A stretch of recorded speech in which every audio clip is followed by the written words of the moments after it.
거룩하신 주님의 이름으로 여러분께 말씀을 드립니다. 오늘 말씀의 시작은 그레샴의 법칙으로 시작해 보겠습니다. 그레샴의 법칙, 즉 악화가 양화를 구축한다라는 거지 않습니까?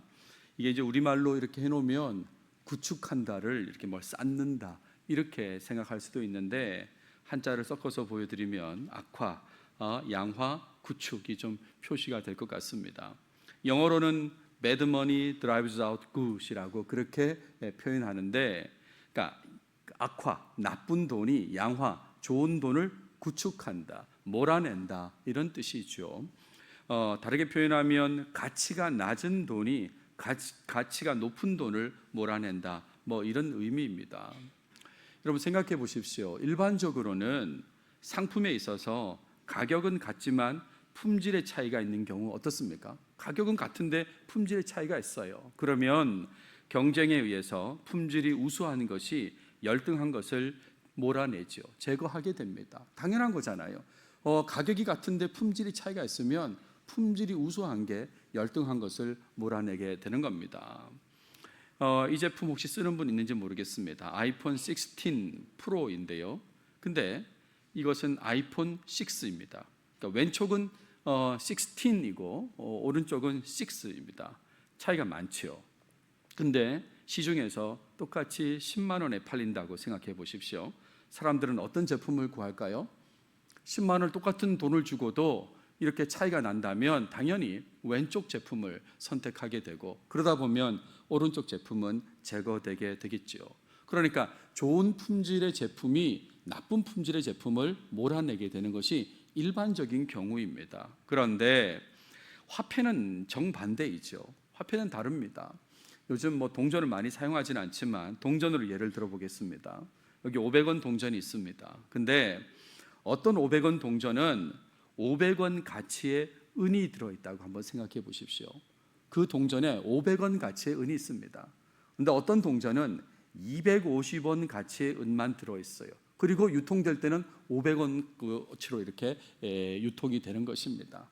자, 이렇게 되면 500원 가치의 은이 있는 돈을 우리는 양화, 좋은 돈이라고 그러고, 250원 가치의 은이 들어있는 것을 악화라고 그렇게 말할 때에 사람들은 정말 500원인데 500원 가치의 은이 있는 돈은 잘 사용하지 않겠죠. 계속해서 저장해 둘 것입니다. 왜냐하면 250원 가치의 은만 들은 500원도 500원처럼 사용될 수 있으니까 이것만 자꾸 사용하게 되겠죠.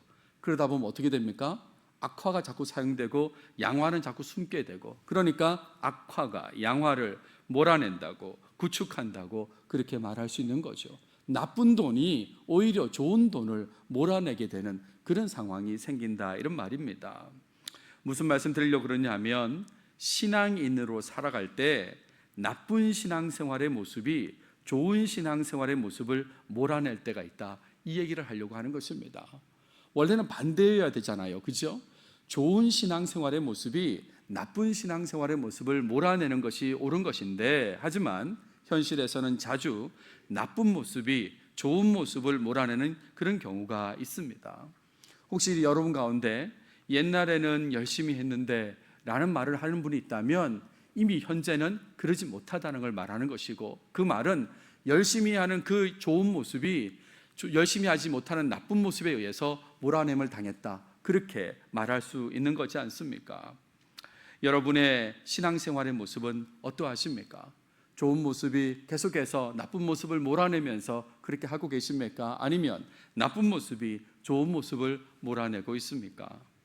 오늘 본문에는 악화가 양화를 몰아내듯이 하나님 앞에서 나쁜 모습이 처음에 좋은 모습을 몰아낸 이삭 가정의 모습이 등장합니다. 이런 모습으로 살지 않기 위한 마음, 즉 좋은 모습이 나쁜 모습을 몰아내는, 좋은 모습이 나쁜 모습을 몰아내는 그런 신앙생활을 하기 위한 그런 마음으로 말씀을 살펴보고자 합니다. 바꿔 얘기해서 악화가 양화가 아니라 양화가 악화를 구축하기를 바라는 그런 마음으로 말씀을 이어가겠습니다. 자, 본문을 보시면 오늘 본문은 이삭이 야곱을 축복하는 이야기의 마지막 부분을 포함해요. 우리가 지금 긴 내용을 보고 있습니다. 27장 1절부터 45절까지니까 얼마나 긴 내용입니까? 이 내용의 마지막 부분을 포함하는 내용인데 분노하는 에서로부터 시작되는 내용입니다. 에서의 분노라고, 그래서 제가 오늘 그렇게 제목을 정했는데요. 축복을 빼앗겼다고 생각하는 그 에서의 모습, 그리고 그런 에서에 대한 어머니 리브가의 반응이 전체 내용을 구성한다라고 하겠습니다. 읽어보시면 짧은 구절인데 매우 우울한 분위기의 내용이다라고 그런 생각이 드실 거예요. 먼저 41절을 보시면 야곱을 미워하는 그런 에서의 모습이 등장합니다. 축복 때문에 에서가 야곱을 죽이려고 하죠. 일단 아버지 이삭의 사망 이후를 생각합니다. 아버지 살아계실 때는 어떻게 하지 않지만 아버지가 돌아가시기만 하면 어떻게 하겠다, 그런 마음을 가지지요. 에서가 야곱을 미워하여 심중에 이르기를 아버지를 곡할 때가 가까웠은즉 내가 내 아우 야곱을 죽이리라 하였더니 그랬습니다. 아버지 사망 후에는 내가 동생을 죽이겠다, 그런 마음을 가졌다, 이런 말입니다. 여러분, 형이 동생을 죽이려는 이 모습 어떻습니까? 가정이 무너졌다고 생각 들지 않습니까? 가정이 무너지니까, 그러니까 형이 동생을 죽이려고 하고 있다, 이런 말입니다. 이에 대한 리브가의 반응이 42절부터 45절까지 등장하게 됩니다. 에서의 의도를 알게 되었어요. 리브가가 보시면 맏아들 에서의 이 말이 리브가에게 들리매라고 했습니다. 여러분, 오늘 성경을 읽어보십시오. 그러면 이 42절에서 턱 하고 막히게 될 것입니다. 이 부분을 이해하기가 힘들기 때문에 그런 거죠. 무슨 말인가 하면, 아니 도대체 리브가는 관심법이라도 썼던가, 뭐 이런 생각을 하는 겁니다. 이런 관심법이 뭡니까? 마음을 본다는 거잖아요. 뭐 드라마에서 유명한 부분 있지 않습니까? 누가 기침 소리를 내었어 하는 거 아시죠? 그런 거. 그러니까 마음을 읽는 것. 도대체 리브가는 마음을 읽었단 말인가? 앞서 41절에서 뭐라고 돼 있죠? 에서가 야곱을 미워하여 심중에 이르기를 동생을 죽인다고 했지 않습니까? 이 심중에 이른다라고 하는 이 표현을 그대로 제가 히브리어로 가져오면 바이오메르 에소 블리버라고 돼 있거든요. 직역하면 그런 거예요. 에서는 그의 마음 안에서 말했다는 거예요. 마음 안에서 말하는 거, 이걸 어떻게 한단 말입니까? 근데 맏아들 에서의 이 말이 리브가에게 들렸다라고 그렇게 말하지 않습니까? 이걸 어떻게 이해될까? 리브가는 어떻게 알게 된 것인가? 라고 했을 때 두 가지를 생각할 수 있는데, 하나는 리브가의 추정이다라고 그렇게 생각할 수 있습니다. 에서가 야곱을 죽일 수 있다는 그런 생각을 한 거죠. 눈빛을 보고 뭐 어떤 행동을 보면서 죽일 수 있겠다는 생각을 한 겁니다. 왜 추정이라고 하냐면 리브가의 말 속에서 이삭의 사망 후라고 시점을 말하지는 않거든요. 원래 지금 이삭은 아버지에 대해서 곡할 날이 다가왔으니까 이제 사망 후에 내가 동생 죽이겠다고 했는데, 이런 시점에 대한 내용이 없는 걸로 봐서 리브가의 추정이 아닌가, 이런 생각을 하기도 하고요. 또 다른 차원에서는 에서의 혼잣말이라고 그렇게 생각하기도 합니다. 때문이라고 생각하기도 합니다.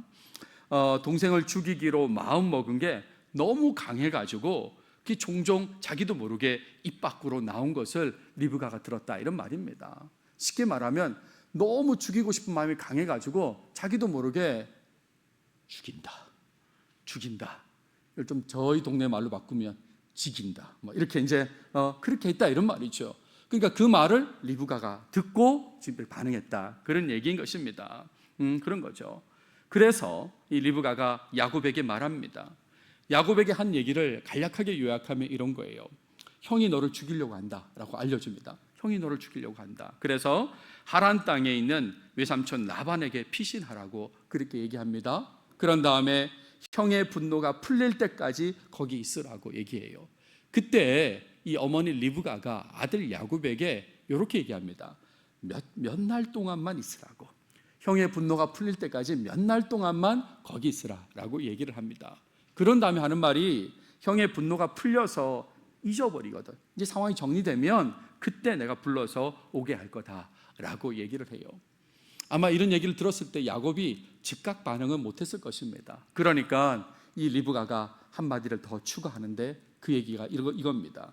어찌 하루에 너희 둘을 잃으랴라고 했어요. 어찌 하루에 너희 둘을 잃겠느냐. 즉 에서가 야곱을 죽이면 일단 야곱을 잃게 되지 않습니까? 그리고 나서요, 그런 에서를 리브가는 자식 취급하지 않을 것이기 때문에 에서도 잃게 되지요. 또 다르게 생각하면 그런 에서가 복수를 당하죠. 살인자니까 살인자로서 복수를 당하게 되어서 그래서 또 잃을 수도 있습니다. 그러니까 어쨌든 둘을 다 잃고 싶지 않으니까 내 말을 들으라고 그렇게 얘기한 것입니다. 그리고 마지막 리브가가 이삭에게 말하는 46절을 보세요. 야곱이 가나안 땅의 여인과 결혼하는 것이 싫다는 의사 표현을 하는 게 46절입니다.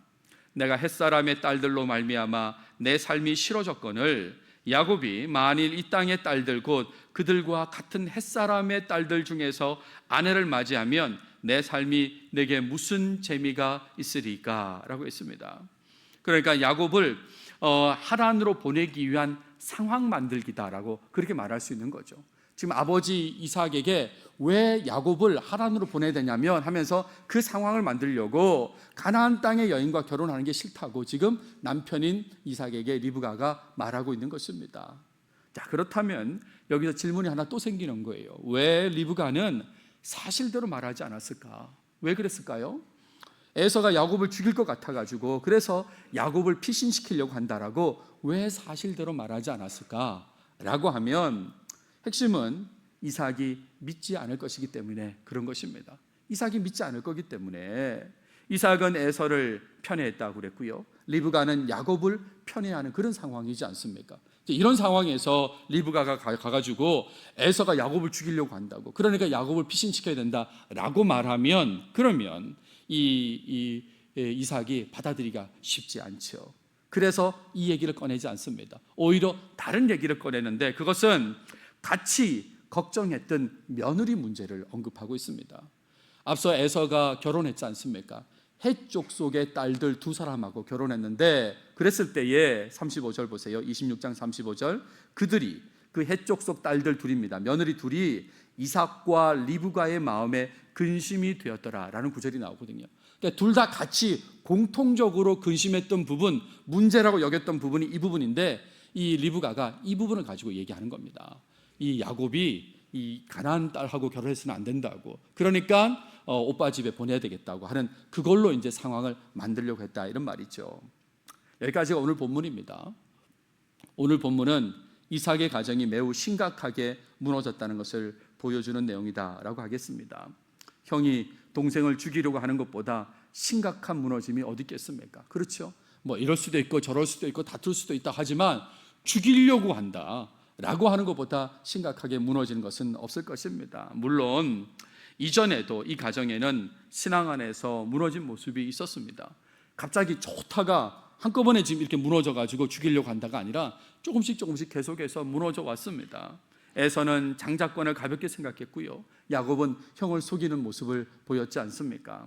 근데 여러분, 사실 형이 동생을 죽이려는 상황까지는 가지 않을 수 있었습니다. 근데 부모의 편애가 여기까지 오게 만든 것이다, 그렇게 말할 수 있어요.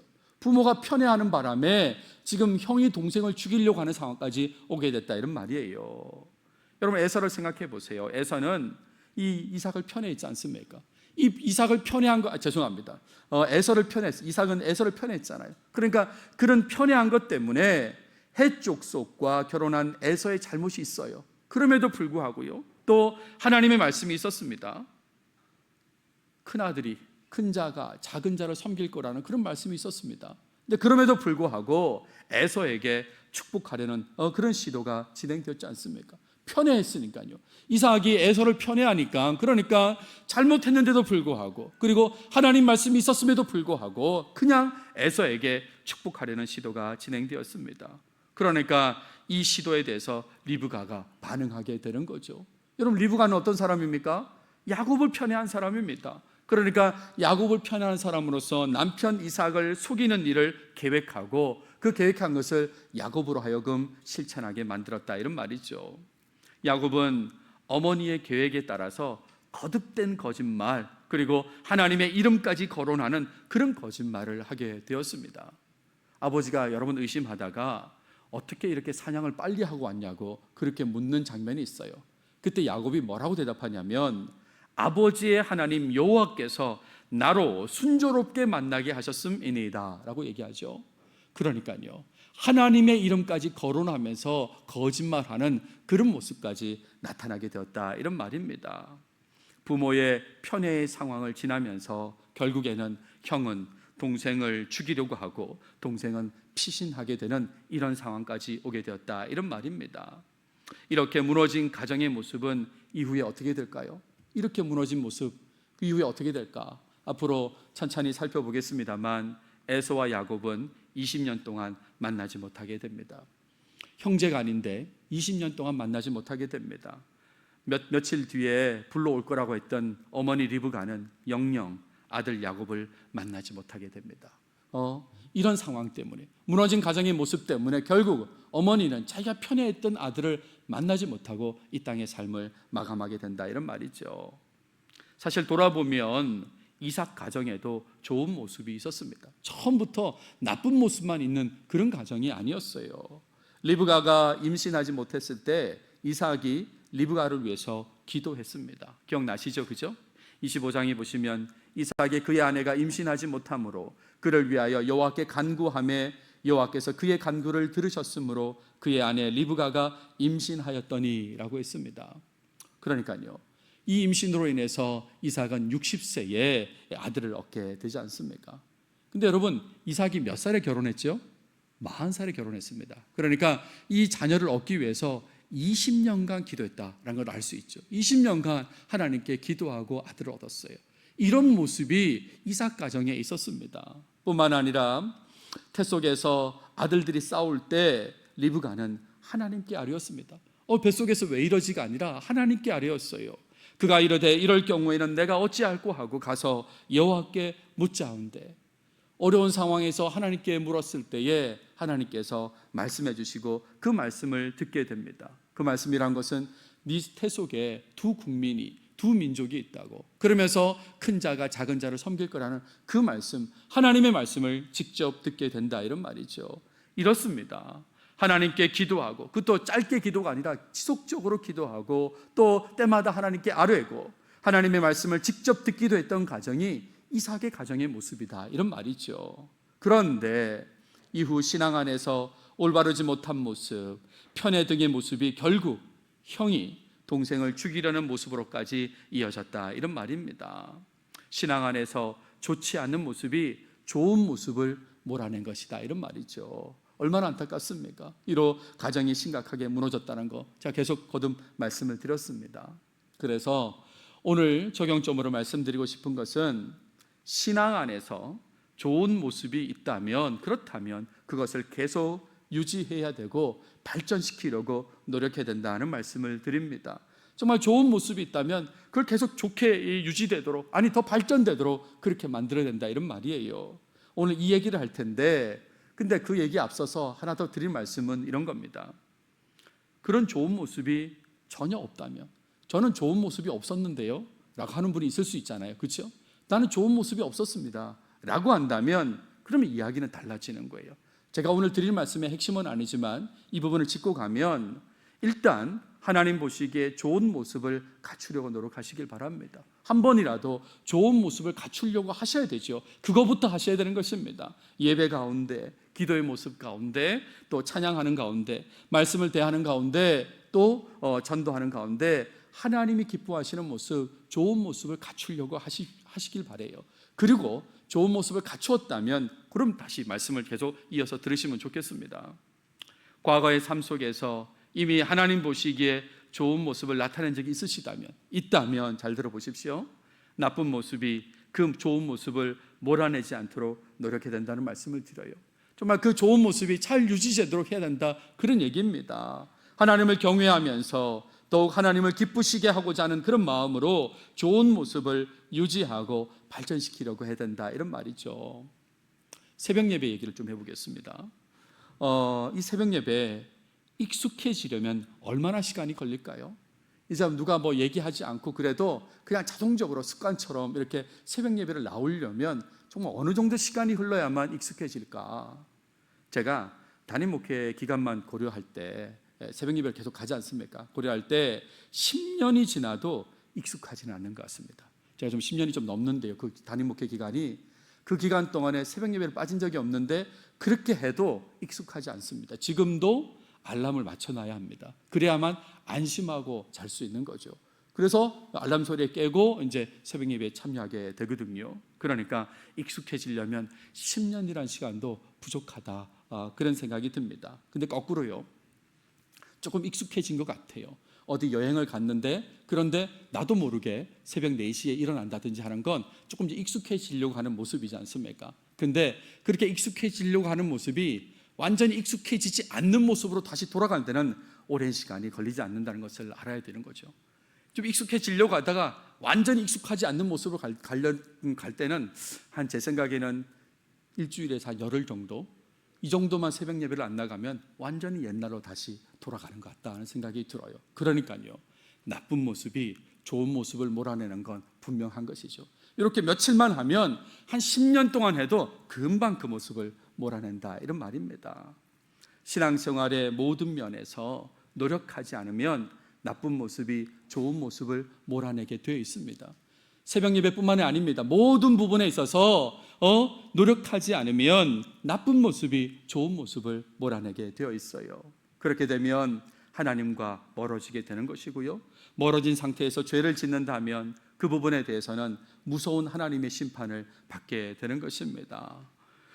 하나님 보시기에 좋게 평가될 신앙의 모습을 여러분 가졌다면 흔들림 없이 계속 그 모습을 보여주시길 바랍니다.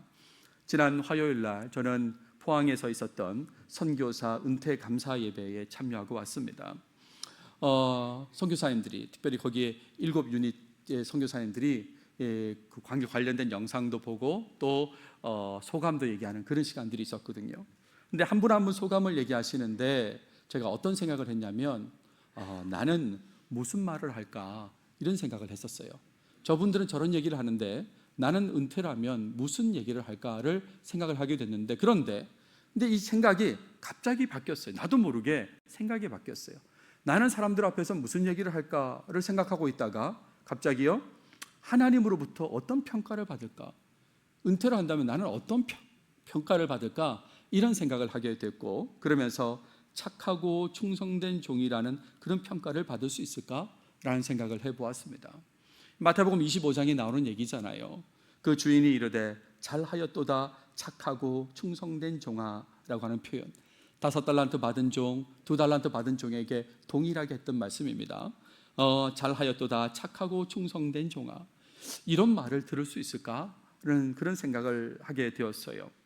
하나님으로부터 칭찬받기 위해서라도 더욱 신앙의 좋은 모습을 유지해야 되고요, 발전시켜 나가야 된다, 지금 그 말씀을 드리는 것입니다.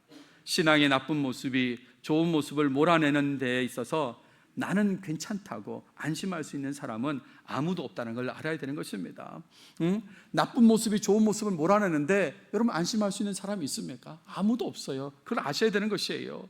조금만 방심하면 느슨하고 게으른 모습부터 시작해서 여러 좋지 않은 모습이 신앙의 모습으로 나타날 수 있다, 이런 말입니다. 여러분, 여기서 이삭이라는 사람이 어떤 사람인지를 한번 생각해 보십시오. 우리가 지금 어느 순간부터 이제 이삭으로 내용이 바뀌어서 이삭 얘기를 계속 다루고 있는데, 여러분 이삭이 어떤 사람입니까? 제가 이삭을 처음 시작하면서 말씀을 드렸는데 혹시 아직도 이렇게 생각하세요? 이삭은 토스트 만든 사람이다. 혹시 이렇게 생각할지 모르겠지만 그거 아니고요. 이삭은 토스트 만든 사람이 아니고 이삭은 믿음의 조상 아브라함의 아들이잖아요. 믿음의 조상이라고 하는 아브라함의 아들이에요. 그것도 우리 한국식으로 말하면 그냥 아들 아니고요, 적장자예요. 정실의 부인에서 난 장자인 적장자가 바로 이 이삭이다, 이런 말입니다. 이스마엘과 비교가 안 되는 거죠. 후처 그두라를 통해서 난 6 아들과는 비교가 안 됩니다. 적장자로서 아브라함의 아들이 바로 이삭이다, 이런 말입니다.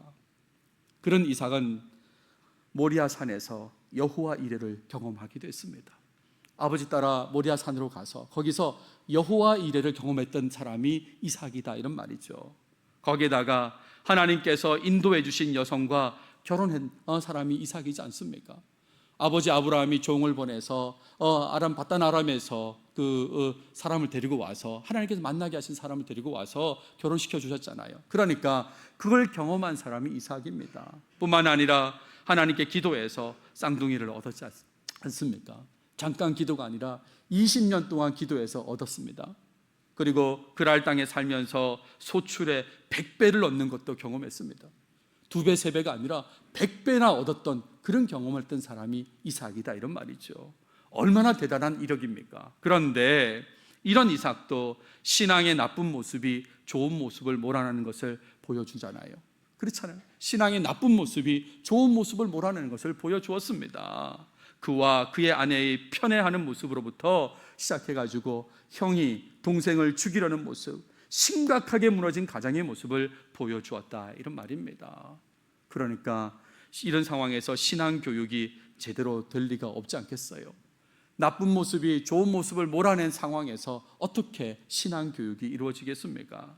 야곱과 에서의 좋지 않은 모습은 다 그로부터 나타난 것이고, 더군다나 에서가 야곱을 죽이려고 하는 이 모습은 마치 가인 같은 그런 모습으로 보이잖아요. 아벨을 죽였던 그 가인 같은 모습처럼 그렇게 느껴지게 된다, 이런 말이죠. 그러므로 우리는 더욱 조심해야 된다는 말씀을 드립니다. 우리는 더욱 조심해야 됩니다. 이삭 같은 수준으로 시작하지 않았지 않습니까? 여러분 아버지가 아브라함이십니까? 그렇습니까? 여러분 할아버지가 아브라함입니까? 그렇지 않잖아요. 동일한 조건에서 시작하지도 않았습니다. 매사에 나쁜 모습이 좋은 모습을 몰아내지 않도록 노력하고 또 노력해야 된다, 그 말씀이에요. 어느 날 지난주 중에요, 집에서 저녁 식사를 하는데 제 아내가 제 아이한테 저에 대한 얘기를 하는 거예요. 그러니까 아버지에 대해서 오해를 할까 봐 아버지는 원래 이런 사람이야 라고 얘기를 해주는 그 얘기가 있었어요. 제가 부인하지 않았습니다. 뭐라고 얘기했냐면, 아빠는 놀기 좋아하는 사람이야, 이렇게 얘기하는 거예요. 아빠는 놀기 좋아하는 사람이야. 근데 이거를 우리 딸은 쉽게 받아들이지 못하는 거예요. 왜냐하면 놀기 좋아하는 모습을 많이 보지는 못한 거거든요. 근데 그 오래전에 저를 본 제 아내는 이 놀기 좋아하는 모습을 아는 거지 않습니까? 원래 제가 그런 모습이에요. 제가 노력하지 않으면 다시 이 모습으로 돌아갈 것입니다. 그런 거죠. 사도 바울은 이렇게 말했습니다. 그런즉 선줄로 생각하는 자는 넘어질까 조심하라. 나 이제 좀 됐어 라고 생각하면 넘어질까 조심하라고. 나 이제 좀 좋은 모습이야 라고 하면 나쁜 모습이 그 모습을 몰아낼까 조심하라, 그런 얘기지 않습니까? 신앙의 나쁜 모습이 좋은 모습을 몰아내면, 그러면 자녀에 대한 신앙 교육이 잘 될 수 없다는 것도 꼭 기억하십시오. 이런 상황 속에서 지난 시간에 말씀드렸죠, 자업자득, 그 자업자득의 결과를 맞이하는 사람은 아무도 없기를 바랍니다. 신앙 교육이 잘 안 되다가 결국 자녀에 대한 또 좋지 않은 결과를 맞이하게 됐을 때 그거에 대해서 슬퍼하는 사람 아무도 없길 바란다, 이런 말입니다. 자신의 신앙생활의 모습과 자녀의 신앙생활의 모습 모두 다 항상 하나님 보시기에 좋기를 바라요. 정말 다 좋구나라고 그런 평가를 받는 그런 신앙생활을 하시길 바랍니다. 아마 부모님들이라면 다 같은 마음일 텐데요, 본인보다 자녀의 모습이 더 좋길 바라지 않겠습니까? 신앙교육이 잘 이루어져서, 그래서 그 자녀가 더 좋은 신앙의 모습으로 그렇게 살길 바랍니다. 마무리하겠습니다. 말씀을요. 혹시 여러분 중에 아니면 주위에서 이런 말 들어보셨어요? 나 옛날에 다 해봤어. 그 기도하는 거 옛날 다 해봤고, 뭐 새벽 예배, 부흥회나 옛날에 다 해봤어. 혹시 그런 말 하는 걸 듣거나 하신 적이 있는지 모르겠습니다. 혹시 큰 아들이 작은 아들을 죽이려고 하는 그 상황에서 이삭 부부가 만약에 이런 말을 한다면 어떨까요? 지금 큰 아들이 작은 아들을 죽이려고 해요. 그랬을 때 누가 와서 이삭 부부한테 기도하고 그렇게 하시라고 그랬더니, 나 옛날에 다 해봤어, 그거 다 했어 라고 한다면, 그렇다면 큰 아들이 작은 아들을 죽이는 이 상황에서 아무 의미가 없다는 것을 알 거예요. 이 말은 아무 의미가 없어요. 옛날에 다 해봤어, 근데 나쁜 모습이 그 모습을 다 몰아냈어는 의미가 없다, 이런 말입니다. 신앙의 나쁜 모습이 좋은 모습을 몰아내서 이런 표현을 사용하는 사람, 여러분 가운데는 아무도 없기를 바랍니다. 좋은 모습을 더욱 좋게 만들고 자녀에게도 잘 전달하시는 그런 목양교회 모든 분들이 다 되시길 바랍니다. 기도하겠습니다. 하나님 감사합니다. 오늘 또 우리에게 창세기를 통해서 말씀해 주셔서 감사합니다. 이삭 가정의 무너진 모습을 보게 하셨는데 하나님, 이런 모습이 우리 교인들 가정에는 나타나지 않도록, 삶 속에는 나타나지 않도록 주님 지켜주시옵소서. 좋은 모습이 더 잘 유지되고 발전될 수 있도록 노력하는 우리 모두가 되게 도와주시옵소서. 누구도 나쁜 모습이 좋은 모습을 몰아내는 이런 안타까운 상황은 절대로 나타나지 않도록 주님, 우리 삶을 붙들어 주시고, 그래서 좋은 모습이 더 잘 유지되고 발전되어서 주님으로부터 착하고 충성된 종이라는 평가를 듣는 모두가 되게 도와주시옵소서. 이 모든 말씀 예수님의 이름으로 기도드렸습니다. 아멘.